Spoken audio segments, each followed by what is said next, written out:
मेरा नाम फूलन देवी है, लोग बैंडेड क्वीन के नाम से जानते हैं।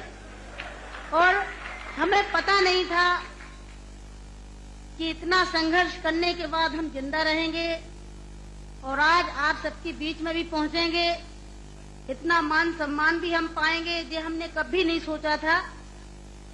4 साल हम जंगल में भटके। आपको पता होगा कि हमारे हिंदुस्तान में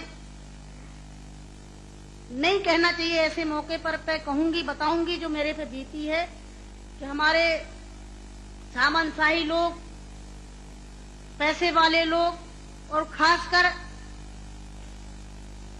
मैं जात का नाम लूंगी तो लोग कहेंगे दुबई में जाके जात पुकारी रहेगी।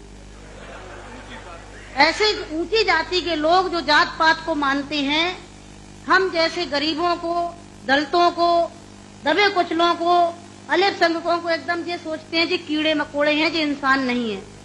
तो उन लोगों को मैंने बताया कि मैं इंसान हूं, अगर हमें तुम मारोगे तो हम भी चुप नहीं बैठेंगे, हम भी जवाब देंगे। और इसलिए मैंने कई दफे सोचा कि मैं आत्महत्या कर लूं, मर जाऊं, पर मैंने सोचा कि मरती तो हजारों लड़कियां रोज हैं। बताओ, हमें डाकू के नाम से जानते हैं लोग, डाकू, फूलन देवी डाकू। बताओ, मेरी 4 हाथ पैर हैं। कहते चम्मिल घाटी की है, चम्मिल घाटी की। चम्मिल घाटी मेरी माँ बाप है। अरे मैं माँ बाप से पैदा हुई हूँ। मेरा कसूर यही है कि मैं झोपड़ी में पैदा हुई, गरीब परिवार में पैदा हुई, दबी कुचली समाज में पैदा हुई, तो हमें जीने का अधिकार है नहीं। मेरे भाई और बहनों, मैंने कोई बुरा काम नहीं किया।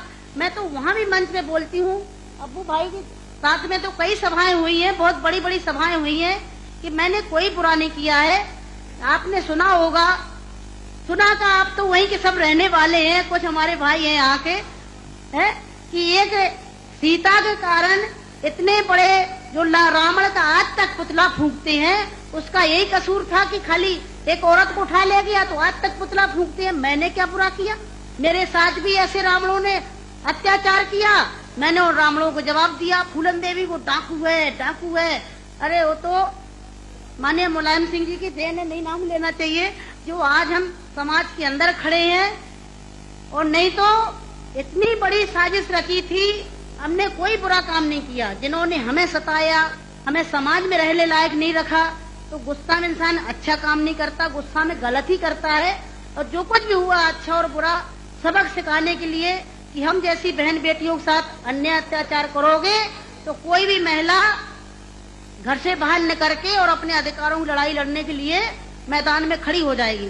तो मेरे भाई और बहनों, हमें तो डाकू घोषित कर दिया। जब मैं चुनाव लड़ने जाती हूँ तो सब एक ही भाषण रहते हैं, किसी के और कोई भाषण नहीं रहते हैं।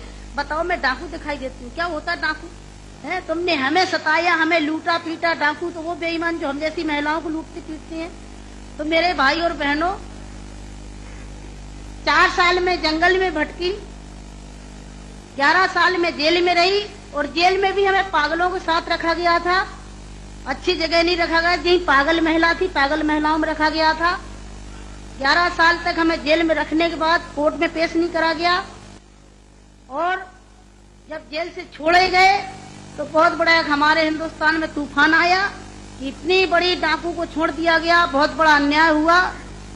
बस आप सबका प्यार था, आशीर्वाद था, कुछ ऊपर वाले की भी दुआ थी, जो आज आप सब